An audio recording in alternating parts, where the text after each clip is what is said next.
the channel. Here's my shocks I want to replace today. I got the ones for the front and the ones for the rear.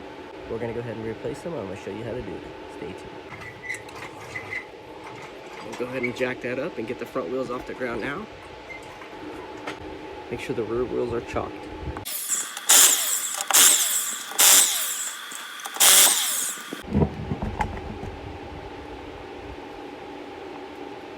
Okay, so now we have access to the front axle. We've just removed the front wheel. We're gonna go ahead and locate the two bottom bolts for the front shock, and using a 13mm socket, go ahead and remove two of these bolts.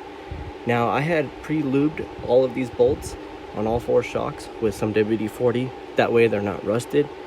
You definitely want to make sure that you hit these up with some WD-40 the night before. That way we don't break bolts, because it's going to be a nightmare to get them out, and then you're going to have to start thinking about how you're going to repair it. So definitely, my advice, make sure you go ahead and do the upper shocks, all four, the rear and the front. You're going to go ahead and lubricate all of the hardware with some WD-40. Okay, so there's going to be a 13mm nut at the bottom here and a 13 on the top. We're going to go ahead and use my wrench and just go ahead and buzz this one off, and we'll go ahead and get the back one. I'm just going to loosen that one up.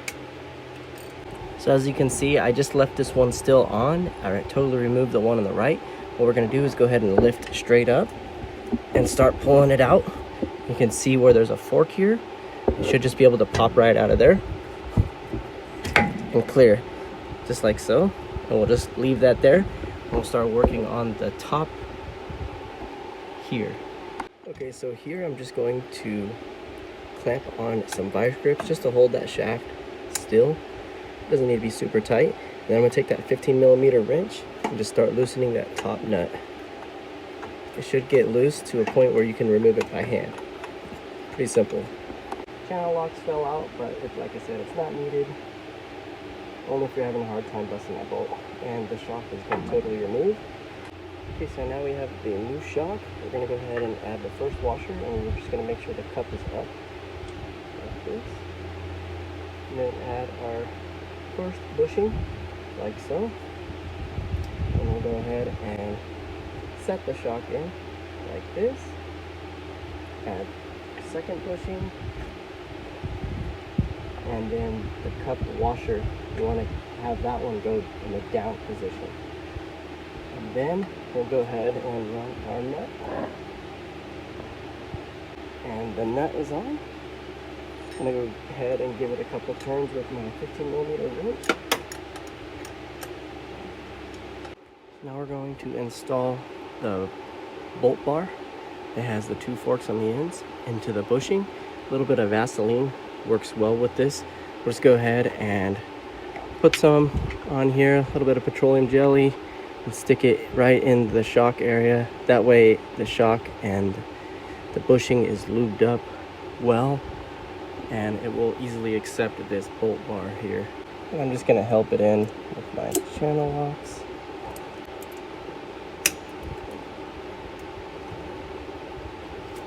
And there it is. It's in, guys. Pop the channel locks. And if you can't get it underneath that nut, go ahead and just put your 13mm wrench and loosen up that nut a little bit more. And I'm going to slide my shock down, pull it down, and then we're going to seat it in position. So I'm just going to push up on this bar and pull down.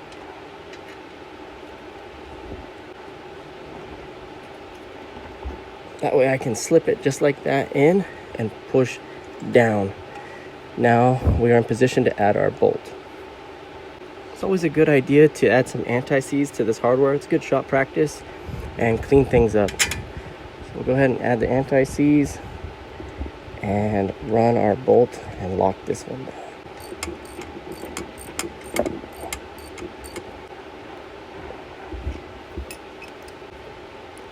And we'll tighten up the other one.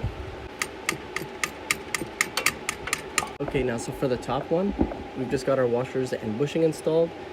There is an access hole here for a socket. In my case, we're just not going to use it. And go ahead and run my bolt down until these are semi-tight. It doesn't need to be like super tight where these bushings are squeezed, just enough to where they're tight enough and the shock's not going to move. Okay, so I didn't see it, but there is a hex head on top of the shaft for this gas shock. You're going to use a 1/4-inch wrench like so, and you're going to put it on the top here, and that holds that shaft in position while you run with a 15mm nut. You run that nut down, and it makes things so much simpler. My mistake is your guys' education here, and I will show you exactly where that hex head is on top of the shaft. And I'm just going to tighten it down to where there's some squish there in the bushings. And I'd say that looks pretty good there, guys. Let me give you guys a close-up. Right here is where you would put your 1/4-inch wrench, and then with a 15mm you'll go ahead and tighten that nut down. Just enough to where we get some squish on those bushings and they're not loose. So the shock is done. I'm going to go ahead and wipe this down with some alcohol and add our sticker.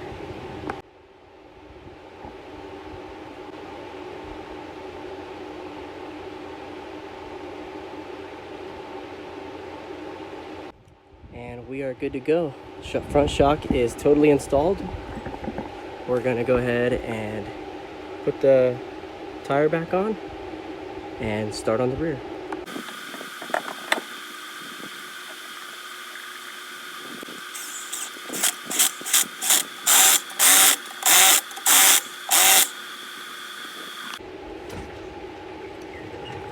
Rear shock is located right here. There's 2 bolts at the top and 1 at the bottom, a through bolt. As you can see, I removed my rear wheel, driver's side. We're going to go ahead and remove and replace this shock, and you're going to repeat the same steps I'm going to show you for the other side as well, passenger side. And for safety precautions, I'm going to add a jack stand here. That way, if this jack gives up on the right of me, we are safe. Put the 18 on this side and the 15 on this side.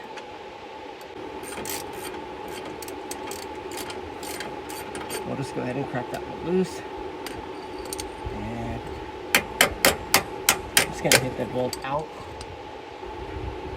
loosen it up, and just keep loosening it up until the bolt comes out, like so. And you can take a little pry bar like this and just pop it out.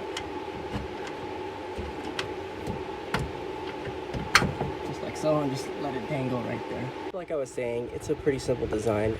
This, now we can access this bolt here and this bolt here. They're both 15mm bolts. And then just to note, like I was saying before, you want to spray these really good with some PB Blaster or WD-40. And the reason why is because the nuts on the back side of this plate, which are really hard to get to, you have to remove the gas tank. They are welded to the plate and you don't want those to break. You do not want to strip those out or break the nuts. So it's always best to just go ahead and spray these overnight for a couple days before you remove the bolts. So on that note, we're going to go ahead and get my long extension and my socket wrench and go ahead and bust these loose. Okay, so as you can see here, I got my 15mm deep wall socket on that bolt in the back. That's the one we're going to totally remove, and we're just going to loosen the one on the left.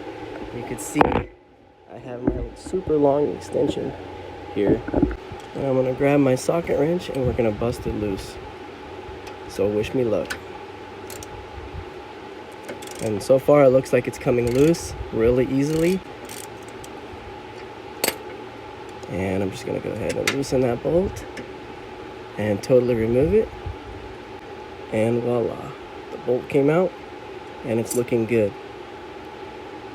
So let's go ahead and remove the other one. And we got lucky again, guys. It's loosening up.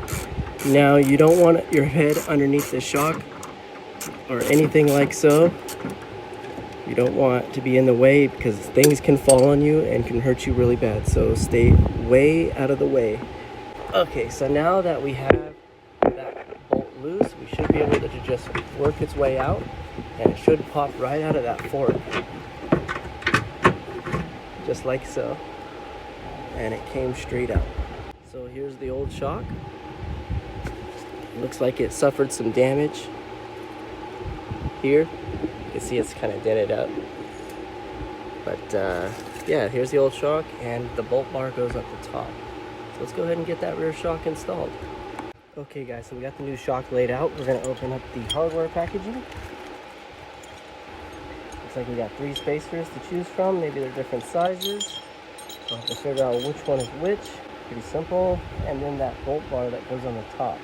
And like I said, I'm gonna take some Vaseline, like this. And just lubricate one side of that bolt pin. And put some in that bushing. That way it's trouble-free when we go ahead and install the bushing, the pin inside the bushing. So we'll just have to push it in there.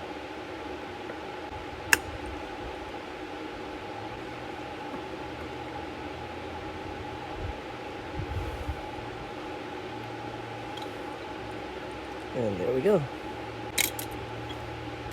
So now we got the bolt pin installed. Just gonna clean up some of the excess grease. So the bushing we're gonna use is this one. It's a 60859, and it slips over the bolt with the least amount of play. So that's the bushing or spacer we're gonna use. You can buy anti-seize like this for about $1 at any AutoZone parts store, and you just want to coat the threads really good with anti-seize. And like I said, this is a good shop practice. And bolts like this in this area, especially chassis, any kind of chassis bolts or bolts that are prone to rusting out, go ahead and get some anti-seize on those bolts. A dab will do you. Okay, so we're just gonna thread this first bolt here. I'm just gonna give it a couple threads. See that? Just gonna hook it on and give it a little twist and let it seat in position. And then we're gonna go ahead and install that nut right there by hand. Do that now. Okay, so I just pulled the shock down by hand a little bit, just gripping onto it. And then all I did was go ahead and run my nut right there by hand. So now all I have to do is grab my deep wall with an extension and lock those down.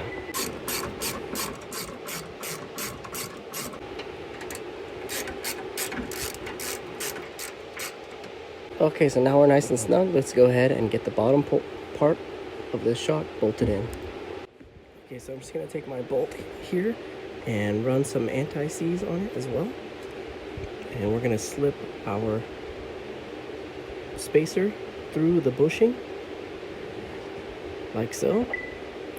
Now that the spacer's on, we're gonna go ahead and line up the whole of the bushing in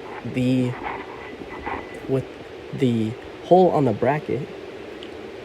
And you can take like a little screwdriver or pry bar and get that lined up for you.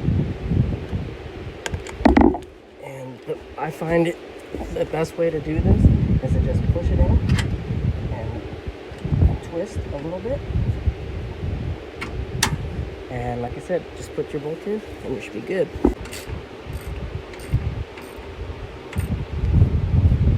Until tight. I'm just gonna take some alcohol, put it on a towel, and wipe the shock clean. Here.